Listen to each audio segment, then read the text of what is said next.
Dude, you said 40 to 50 times the damage? Approximately. That's outrageous. Instead of like an overhead swing, that's like over and around and around. Like, boom. That's a wind-up swing. This thing is mean. How long have you wanted to put a quack on this robot? It seems like a quack was needed since day one. Did you have to search and do auditions for the duck and then just go, action?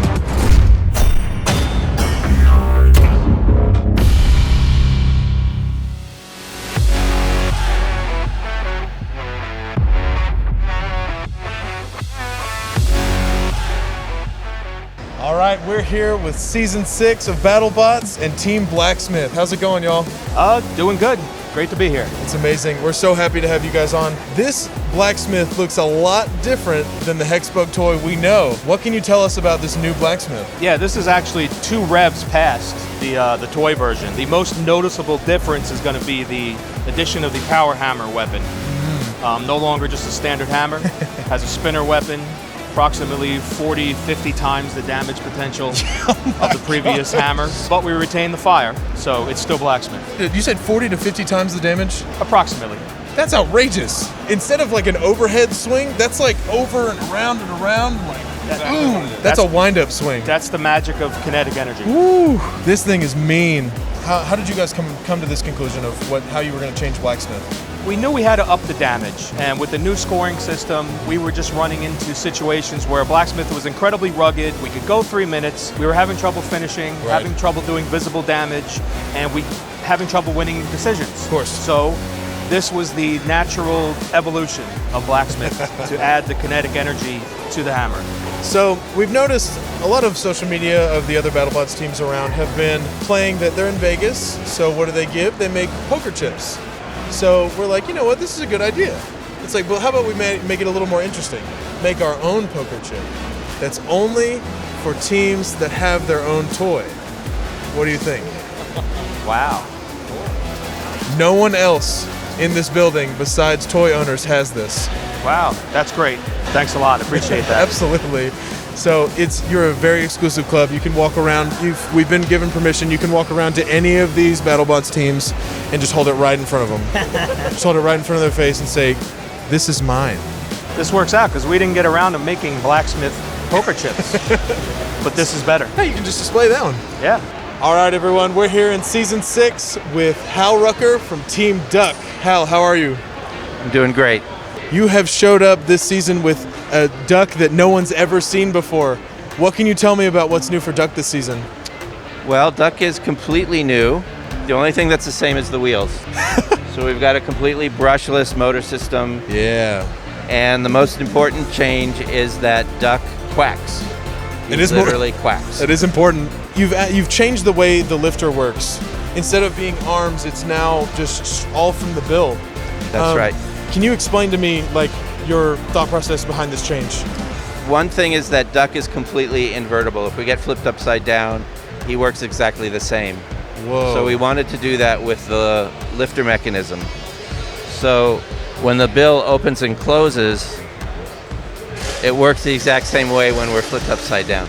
A lot of lifters, they have to have a self-righting mechanism in order to work again. Right. We wanted it to be very compact. So we don't have a big gear up here that lifts people. Sure. And we wanted it to be duck-like. So we made it a bill that opens and closes to lift people. It's interesting that you say it's completely invertible. So kind of how it is right now, it looks like gravity is just kind of making this lifter stay towards the ground this way. The bill is like pointing downwards. If we flipped it this way, it would still point downwards. Right. That's fantastic. It's a little bit more complicated because right. There's a spring that makes the upper and lower bill want to stay shut. Okay. But then it's gravity that makes the assembly go up and down. Oh my gosh. And when it's flipped over, gravity just works in the opposite way. That's so cool. How long does it take you to come up with like new designs like this? Like this is very like innovative. Right. Well, I've always used the cliche, it's easy to make something complicated and difficult to make something simple. So we had lots of ideas that were just too delicate or too difficult to manufacture or too difficult to maintain. It took us a while to get to this one that was robust and simple enough that it would work within a BattleBot. it seems like it's done very well, and Duck has a reputation for being indestructible. Right. And I mean, while the outside might look a little rough from fights you've had, the inside is so, like, it's pristine. Thank you. Everything is, like you said, compact, and nothing looks damaged at all. Right. Which has pros and cons because the judges never see the inside of the robot. They judge destruction by the outside of the robot, and there's a lot of that right now. That is a con. So, about the quack. How long have you wanted to put a quack on this robot? It seems like a quack was needed since day one.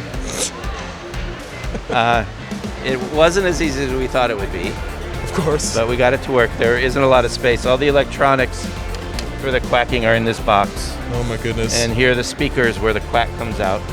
It's linked to the same transmitter that opens and closes the beak. Sure. So as it opens and closes, it quacks. Quack. There's 10 different quacks that are randomly played, so it doesn't repeat. And we've got some angry quacks and some friendly quacks. I had no idea about the different quacks. Did you have to search and do auditions for the duck and then just go action and then just take what you get? So you found 10 different ducks, clearly. No, actually, I learned how to use a duck call. Cool. So all the quacks are recordings of me using a duck call. So your spirit is inside of Duck. Yes, it is my voice coming out as quacks. That's beautiful. Hal, I have something for you. So we designed our very own poker chip, a HEXBUG poker chip. There you go. That we're only giving to teams that have a HEXBUG toy. Wow. So, in the absence of your chips, you now have one that gives you the right to walk up to anyone and say, look at this that you don't have. Wow. And they can't say anything. Bragging rights. That's right. So could I go to Caesar's Palace and use this? I mean, it counts as a lot of money. I couldn't tell you how much, but So I go to so the blackjack much. table and I say, I'd like to bet a lot of money. And they go, yes, sir. Yes, sir. Thank you very much. Absolutely. It's an honor to have made a toy of such an incredible robot that you obviously poured your heart and soul and voice into. So, Hal, it has been an honor. Thank you so much for talking with me. Everyone, this has been Hal Rucker with Team Duck. We'll see you next time. Bye. You are awesome.